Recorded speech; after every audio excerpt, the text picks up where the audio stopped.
안녕하세요. 윤앤리 교통사고연구소의 이기루 변호사입니다. 오늘은 윤앤리의 해석 블랙박스 그 첫 번째 시간으로요.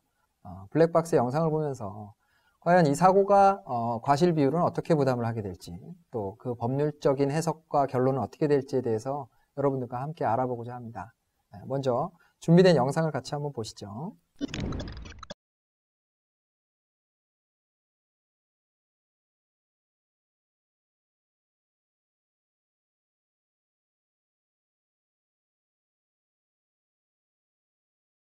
자, 여러분 어떻게 보셨나요?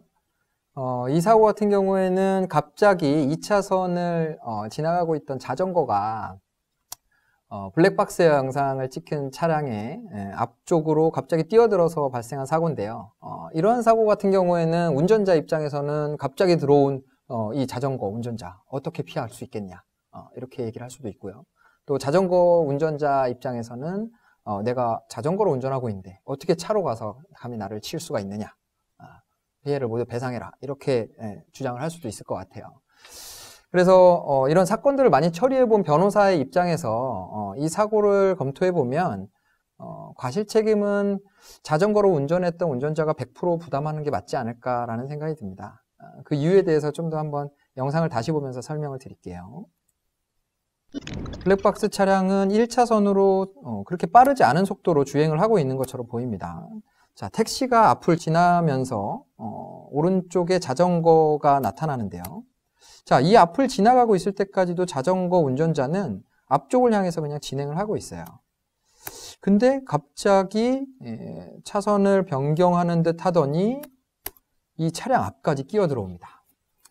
자, 조금 더 돌려서 다시 보면요. 자전거 운전자가 차선을 변경하기 시작할 무렵에 차량 앞에 보이는 점선이 한 2개 정도가 보이고요.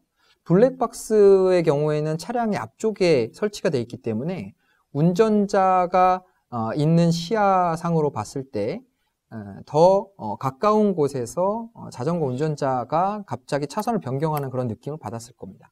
그리고 설마 했는데 차량 앞쪽까지 그대로 그냥 들어오죠.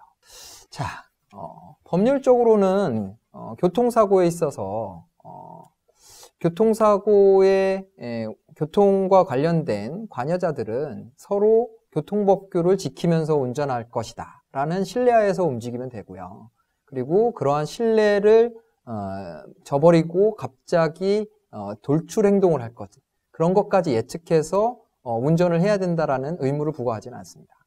그래서 법률적으로 봤을 때는 이 사고에 있어서 과실에 대한 책임 부담은 자전거로 운전한 자전거 운전자가 전체적인 책임을 부담하는 게 맞을 것 같고요.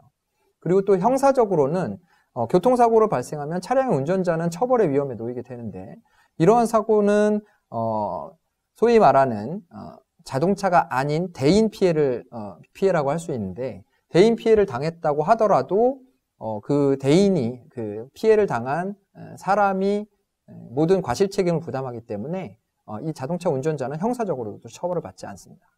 그리고 민사적으로 더 구체적으로 들어가면 손해배상의 문제가 생기는데요. 손해배상 책임도 과실 비율에 따라서 부담을 하기 때문에 운전자는 민사상의 손해배상 책임을 부담하지 않게 되고요. 아마 자전거 운전자는 직접 차량에 충돌을 당했기 때문에 아마 굉장히 많이 다쳤을 것 같은데요. 그럼에도 불구하고 운전자나 또는 운전자의 보험사로부터 어떠한 손해배상도 받지 못할 수 있는 그런 결과에 이를 수 있습니다.